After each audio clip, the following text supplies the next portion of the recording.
Hello everyone, welcome back to my channel. So imagine you go to the hospital and luckily you leave this hospital, however you are not fully in the same shape as you have been before you enter it. What I'm meaning by that is, let's say maybe one organ or a few organs from your body are missing. Perhaps when you were applying for your ID identification card, in this case in DMV in the United States, you chosen an option to become a donor. And that looks kind of like this. Actually, let me show you before we start with this video. So here is the card. Right here you have a heart.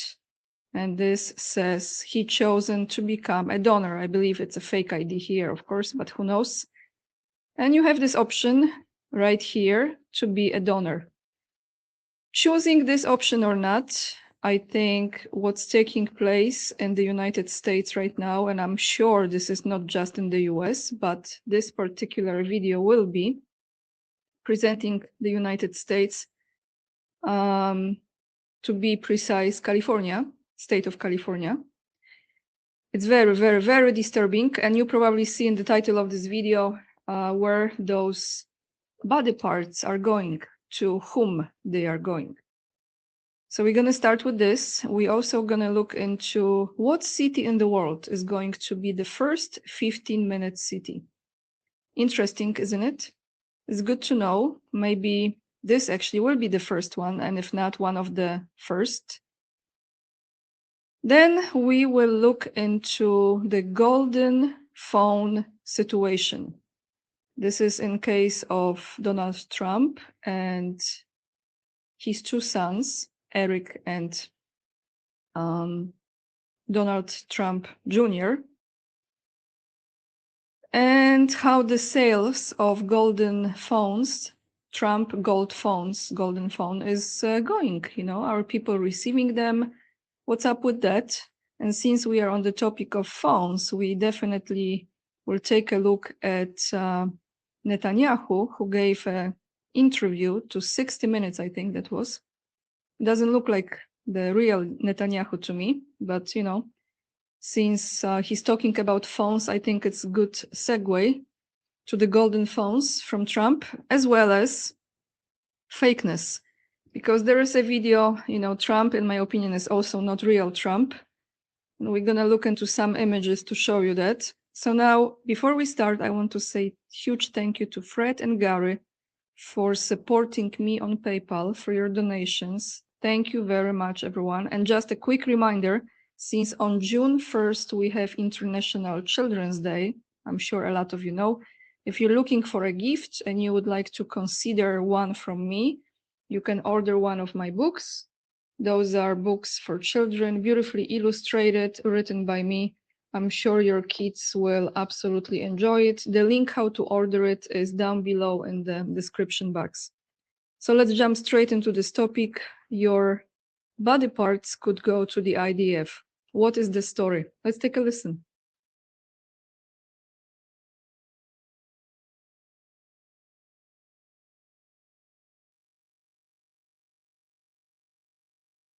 Hey everyone, this video just dropped today. Everybody needs to watch this. Americans, you should be livid that this is happening. It's absolutely disgusting. And the fact that it's happening in America, just know that it's going to probably happen in your countries as well. Israel is doing what they do best. They steal bodies to do whatever the hell they want with them. And now they're taking bodies from the US. Listen to this shit. Something disturbing is taking place at this U.S. university. Bodies donated for scientific research are being sold to the U.S. Navy and ending up in the hands of Israeli military surgeons. It looked at the federal contract and they typed in University of Southern California, the Department of Defense, and IDF. It popped up. What popped up? Cadavers for IDF training. And the donors had no idea this could be their fate. Neither did their loved ones. I just got sick to my stomach. They have misled people. I say shame on the schools. Shame on everyone who's involved in this. I don't want to give my body to the IDF. A long-standing exchange between the University of Southern California, the U.S. Navy, and Israeli military medics stayed largely hidden until a student investigation broke the story. The students revealed university contracts with the Navy to provide training for Israeli military medics in California. USC is the only university in the US that appears to have a contract with the IDF mentioned in it. If you're a potential donor, You don't have any knowledge that your body could be used potentially for training by the Israeli military. This is an army that is actively involved in the genocide and ethnic cleansing. It's horrifying. These things shouldn't be normal. For years, the University of Southern California, a private university in Los Angeles, has been selling dead bodies to the U.S. Navy for medical training. Some are used in a specialized course run by the Navy and USC that brings Israeli military medics to Los Angeles 4 times a year to train on fresh tissue cadaver bodies. That means the donor died recently and their body is not chemically preserved. Available contracts for these sales date back to 2018. I think I was actually trying to disprove my initial thoughts, like this can't be the IDF. This USC-affiliated physician agreed to speak to me on the condition of anonymity because they fear retaliation. They stumbled upon the contracts in 2024, following the university's heavy-handed crackdown on students and faculty protesting the genocide in Gaza. Every question that came up, I just looked into it, and every answer I found was more horrific than what I had imagined. It violates every ethical lesson that I was ever taught. Israeli military medics have been training with USC and the Navy since 2013 at the Navy Trauma Training Center here at the LA General Medical Center. And student journalists uncovered that in recent years, USC has sourced the majority of donor bodies from the University of California, San Diego, a public university. What were some of the more alarming things that you found as you continue to research this? The fact that they're using refused cadavers, they basically reanimate people pretty shortly after death. They reinfuse fluids mixed with dyed water. They put them on a pump to simulate a pulse again. They're making them look like they're alive again, basically. Several trauma surgeons from across the U.S. confirmed to us that using perfused cadavers is not standard, especially because of the associated costs. They definitely have simulated bodies that they can use. Though little to no public information exists about the Israeli military course, a 2020 report written by USC and US Navy instructors offers a rare glimpse inside. It describes a 4-day combat trauma surgery skills course with trainees who are part of forward surgical teams from the Israeli military. That means they're deployed to operate on those wounded near the front lines. The report says that trainees treat simulated combat injuries, including gunshot wounds to the chest and leg and blast injuries to the face and torso. While it's unclear how exactly this training is applied today, there has been an increase in senior Israeli military doctors and surgeons embedding with units on the front lines in Gaza since October 2023. A U.S. Navy spokesperson confirmed to us that each Israeli military team in the Los Angeles training course includes 4 surgeons, 1 anesthesiologist, and 1 operating room nurse. And contracts show the course specifically uses perfused cadavers. Regardless of whether we think it's gruesome to do that, right, to a dead body, the part that's even more disturbing, honestly, to me is, did the patient know? Dr. Mohammed Raad is another USC-affiliated physician who found out about the course when student journalists broke the story. And what was your reaction when you learned about this? It's disturbing, right? We're approaching patients who donated their body with dignity and with respect. And by doing these procedures, coordinating with foreign armies, would they have agreed to that? Are we desecrating their bodies after death? We reviewed the donor agreements for both USC and UC San Diego. Nowhere is there an explicit mention of possible use in training military medics. Notably, donors to both universities are not allowed to make requests about how their bodies will be used, and their families can't obtain that information. We also asked USC how injuries are simulated on the cadavers. They did not answer. A Navy spokesperson told us experienced trauma surgeons recreate complex injury patterns with surgical tools to deliver a high-fidelity, hyper-realistic training environment. Hi, everyone. I'm Dina. These are the student journalists who exposed the program. So this is where you did your investigation? Yes, that all happens here. They found that USC has generated over $1 million from contracts providing at least 89 cadavers to the US Navy since 2018. We can actually see all of the contracts that the Department of Defense has done related to cadavers with all organizations. The students also identified what appears to be members of a specific Israeli military brigade photographed near the Navy Trauma Training Center in Los Angeles. We obtained a photo that had 2 people who we believe to be participants in the program at LA General. They believe they're associated with the Israeli military's elite Golani Brigade, a unit infamous for war crimes in Gaza. It's a brigade that has themselves been implicated in the death and killing of paramedics in Gaza. On March 23, 2025, soldiers from the Golani Brigade carried out a massacre of 15 Palestinian paramedics and emergency responders in Gaza. They buried them and their ambulances in a mass grave in an attempt to cover up the crime. The photo the students obtained appears to show people wearing clothing with a modified version of the Golani Brigade logo combined with a symbol of the Israeli Military Medical Corps. Both of them on their hoodies had joint training on the back. The top 2 were Navy-related logos, and then the bottom one appears to be the Golani Brigade logo with a medical variation of the IDF superimposed on top of it. Did you ask USC to confirm the presence of the Golani Brigade? We did. We received a call back saying that they would not comment on the presence of the Golani Brigade. They called you to say no comment? Yes. They didn't put it in writing? They did not. Is that standard for your reporting? Typically, no. We could not verify whether the people photographed were associated with the Golani Brigade. We asked USC to confirm if medics associated with the Golani Brigade participated in the training, but they did not reply to that specific question.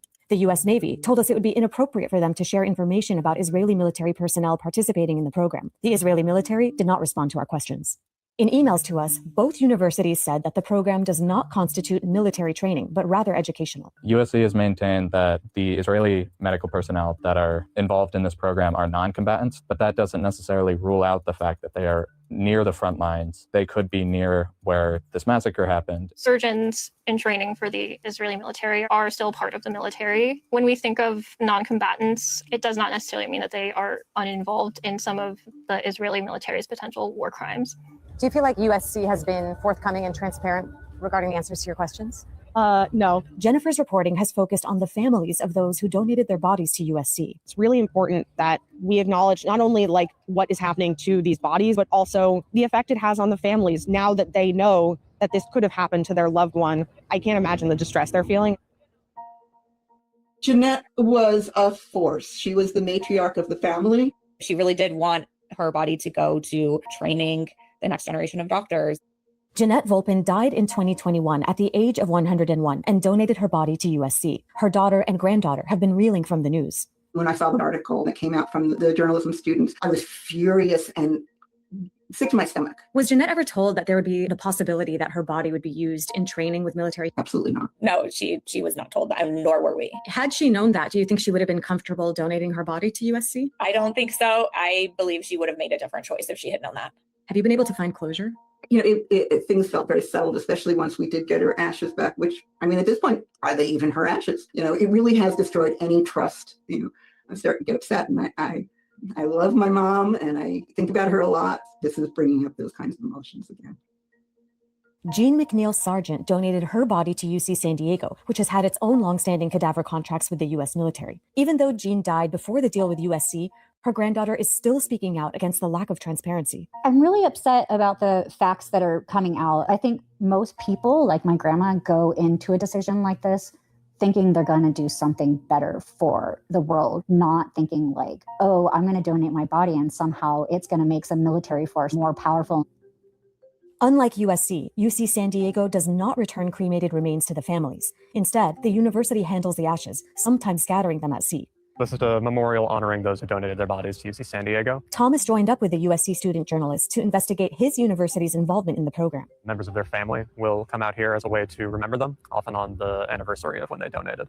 Have you encountered anyone who planned to donate their body but no longer wants to upon these revelations? Yes, I have. I spoke with a man and his wife. The man has a congenital heart defect. He's beaten every single medical estimate for his survival. They thought he wouldn't see 20, and he's reached his 40s. He's been on hospice since November of 2024, and he and his wife have been looking to donate his body to science. He really thought that his body could do some good just because of what a medical marvel he is. But now they're very wary of the idea of donating. They feel their options are greatly limited by this news. He's not alone in reconsidering his decision. Wendy Smith and her husband revoked their body donations to UC San Diego after finding out about the Israeli military program. How did the university respond to you when you revoked your donation? So I will read you the letter I got from them. I understand you have some reservations on being a donor. We will not be responding to factually inaccurate reporting by student reporters who have an agenda. We would never violate the sacred trust of our donors. We do realize that teaching physicians is not for everyone. This is just funny. I mean, anyone could have done this, but he misspelled sacred as scared, the scared trust of the donors, which I kind of think it is now. Despite the growing unease, the U.S. Navy says it intends to extend the cadaver contracts with USC until 2029. That includes the program it runs for the Israeli military medics. Even during the genocide, even when the Israeli army was bombing schools and hospitals and kidnapping physicians, these contracts were being renewed. What happens to your institution when it loses moral legitimacy? Everyone we spoke to in our reporting stressed the same thing. Donors and their families deserve to know how the bodies might be used and where they might end up. What do you hope is the impact of your reporting? I hope that it creates more transparency. The fact that people can give over their bodies completely freely and altruistically, but then their families really get no additional context of how their loved ones' bodies are used, it doesn't make a whole lot of sense to me. Someone donating their body to that program has every right to know what's going to happen to it. And so I hope this reporting can help people not only become more informed about that and get more transparency, but also hopefully make the schools become more transparent. What do you hope is the result of this story coming to light? Understanding that maybe the ethics of the military don't quite align with the ethics of medicine in the civilian world. The whole point of these partnerships is so you exchange ideas and you adopt each other's behavior, but if that behavior is so counter to what your goal is, then maybe you have to rethink some of those partnerships. And more specifically, there might be people who are willing to donate their bodies to these programs, and they can, but there needs to be consent. Our entire generation has had this awakening that a lot of things that have felt like, oh, it's so far away, it's so disconnected from our lives. We see the connections to our own university. I think consistently our reporting reminds us that we're a part of something much bigger than just our campus.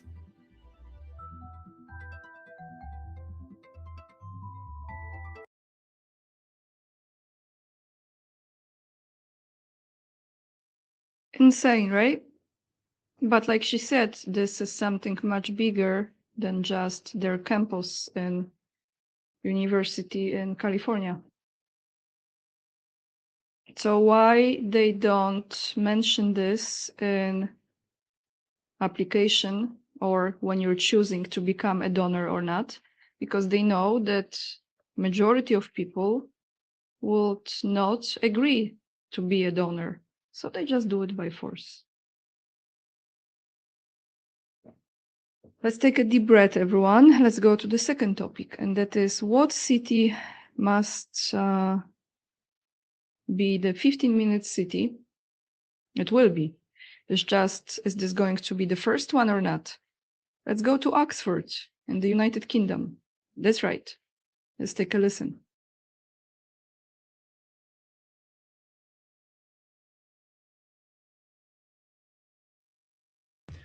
Oxford in the United Kingdom will be the first ever official World Economic Forum 15-minute city.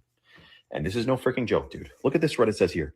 Oxford permit area. Residents living in the Oxford permit area can apply for a free permit that gives you 100-day passes per car per calendar year. Households can apply for a maximum of 3 cars. So they're already making travel restrictions ahead of the global energy crisis, which is around the corner. The zones have been drawn up, roads closed off, barriers installed, and AI driver surveillance cameras are up. Residents have already been asked to apply for permits to leave their zone. This is Hunger Games. This is The Matrix. This is the beginning also of Terminator with all the crazy AI and robotic stuff they have coming around the corner. This is absolutely wild, and everyone needs to say no. I'm sorry that, yes, we were not born in a time where the whole world is just willy-nilly, fun, happy, sunshine and roses. There is a nefarious plot upon us all. And this is every single country, by the way. There is not a country in this known realm that is secretly actually against the Illuminati, and they're not poisoning their citizens and trying to control them with AI. It's happening everywhere. So what you see this conflict in the Middle East, wonder when both countries are sending their citizens into becoming more and more connected to AI, a new technological model of society, they're all doing it. So then what is this war all about if they're all headed towards the same goals anyway? Now, listen, I don't have the full answers to all this stuff. I do know that we need to say no, but I also know that they do want us in a lowered state of consciousness. With the chemicals and contaminants in the food, air, and water supply, we have to be detoxing and boosting our vitality. And right now, chalk is giving away.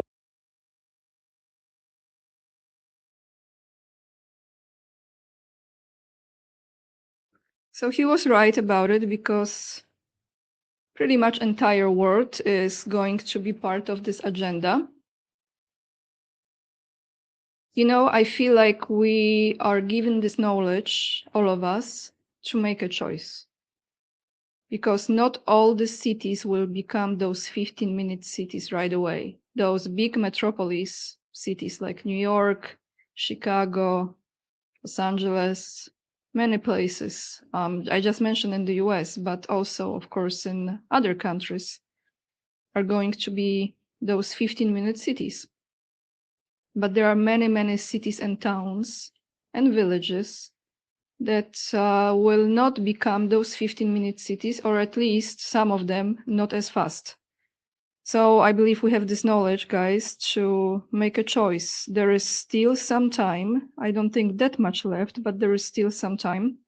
And like I say, I believe that there is something really divine watching over us. I believe that those of you who are watching my channel, you are aware of it, of the divine protection.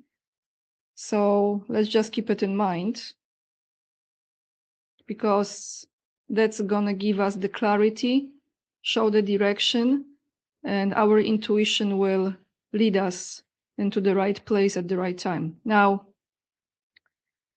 golden phones, Trump golden phones. What's the story? So we're going to listen to this video.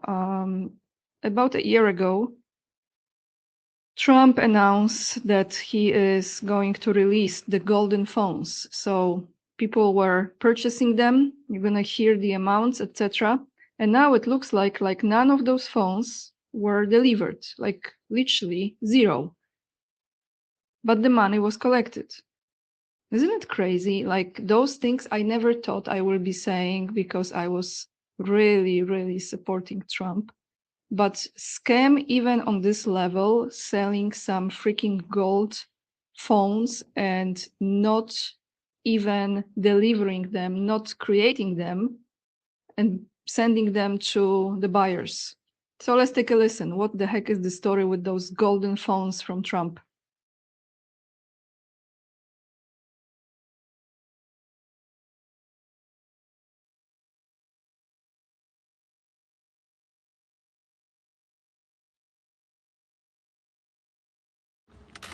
Okay, since probably not a lot of MAGA follow my channel anymore, because a lot of things are getting really uncomfortable. Let me ask you a quick question. If we were under Joe Biden or Obama or somebody on the left, which we know that that's not even a thing, would MAGA say anything under their presidency with the gas prices right now in America, with the housing market, with food, with pretty much everything in the economy? Would MAGA say something to those guys on the left if they said this? To what extent are American financial situations motivating you to make a deal? Not even a little bit. The only thing that matters when I'm talking about Iran, they can't have a nuclear weapon. I don't think about Americans' financial situation. I don't think about anybody. I think about one thing. We cannot let Iran have a nuclear weapon. I'm not worried about it. I mean, why would a billionaire be worried about it? Oh, and then I found this. Do you think anybody in MAGA would say anything if Joe Biden or Barack Obama did this to their fan base?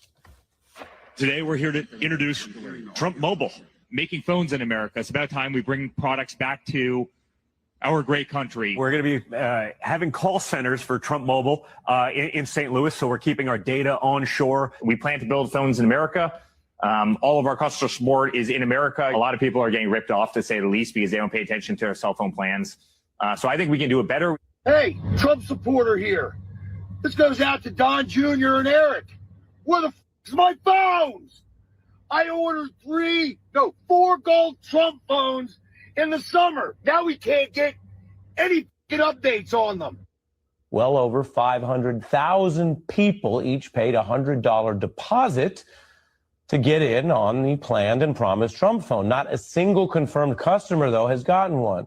This is a report from the IBT.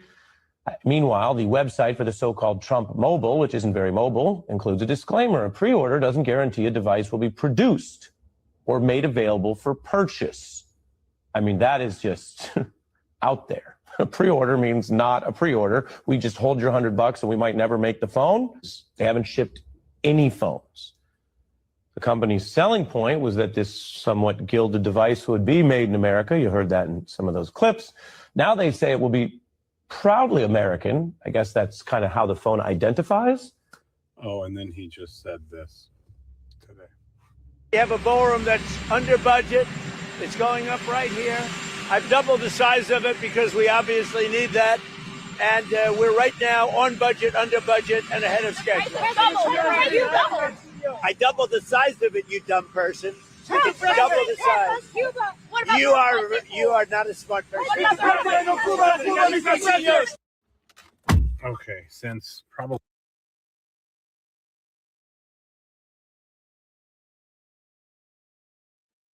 So what do you think? The pre-order does not guarantee that the product will be made. You can't make this up, guys. I'm telling you. I mean, what the freaking show is this? Except over 500,000 people actually pre-order it, sending $100, I think. That's what they said. So since we are on the topic of phones, let's go to this clip. This will be with the devil himself, who doesn't look like himself. So Mileikowski doesn't really look like the original Mileikowski, but it's just my impression. I'm sure I'm not the only one. Looks like double, triple, quadruple clone, whatever, but we will get into that before the end of this video. First, let's take a listen to what he has to say about phones.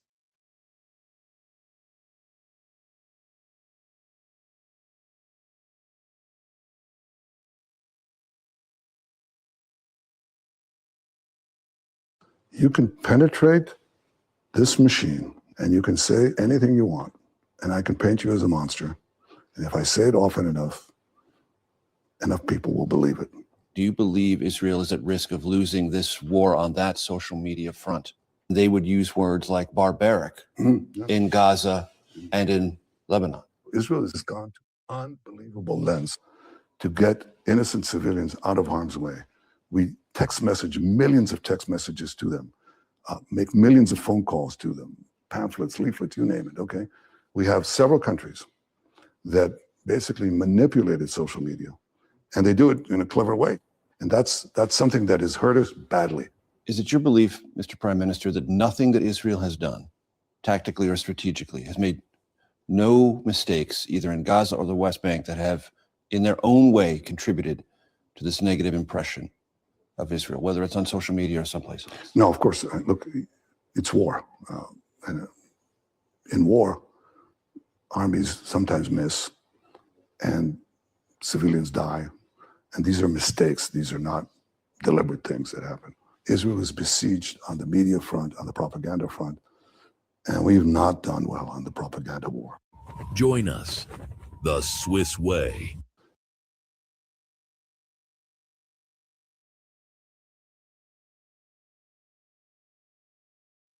And because of that, they had increased the budget.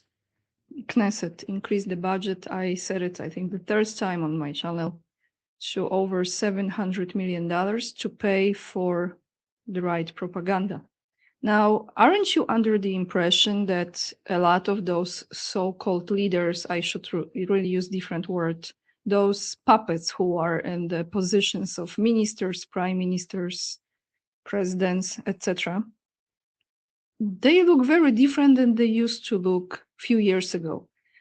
And in the case of Trump, I think it's actually pretty obvious. We all know that Biden was not Biden. If you don't know yet, then I don't know why you're watching my videos, but yeah. So it's not just Biden. A lot of them are fake.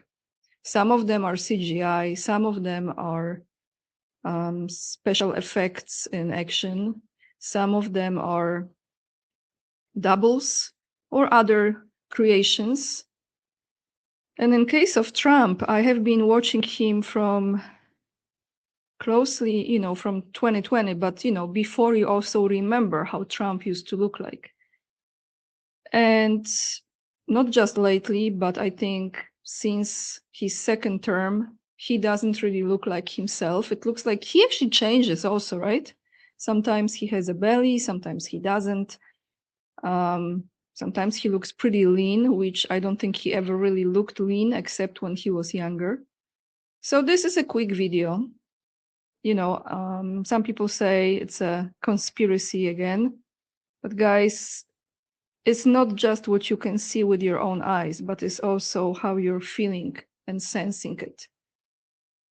They are playing with us on every level, and that deception is also what actors they are choosing to play the role. So let's take a listen and let's take a look at this video in which this guy will present a few pictures of Trump put next to each other, and you will see the difference right there. So here we go.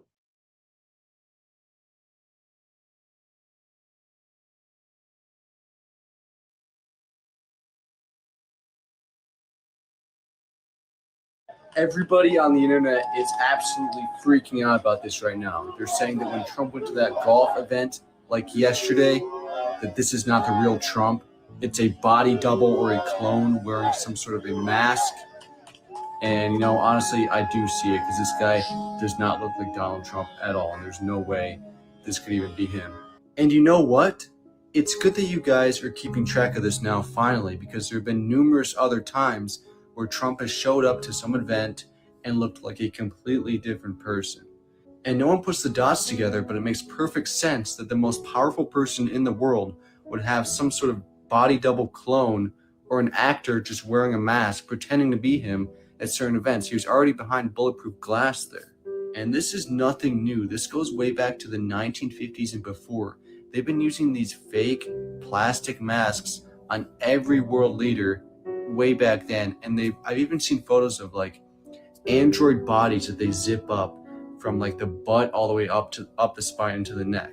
So they've definitely had android robot technology for that long as well. Everybody on the internet is absolutely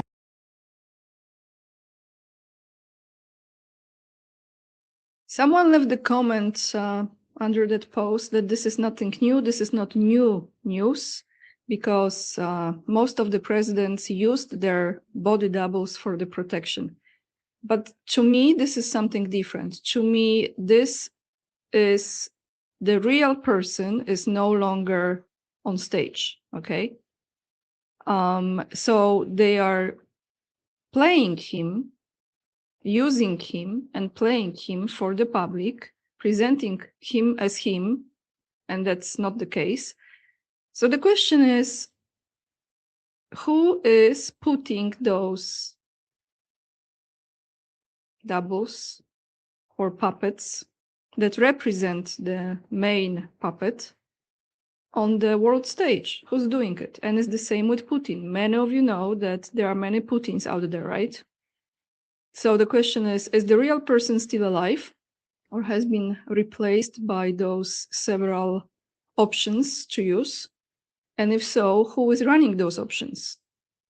Don't you think? I'll leave you with that. Let me know in the comment section. Thank you so much for watching my videos. I appreciate very much your support on PayPal, Patreon, and Locals immensely. Thank you for hitting thumbs up if you're still here and subscribing to my channel. And if you have Instagram, please follow me there as well. You find the link down below in the description box. With this being said, guys, lots of love. And remember, we are the leading edge and we are saving humanity. And I see you in another video. Bye, everyone.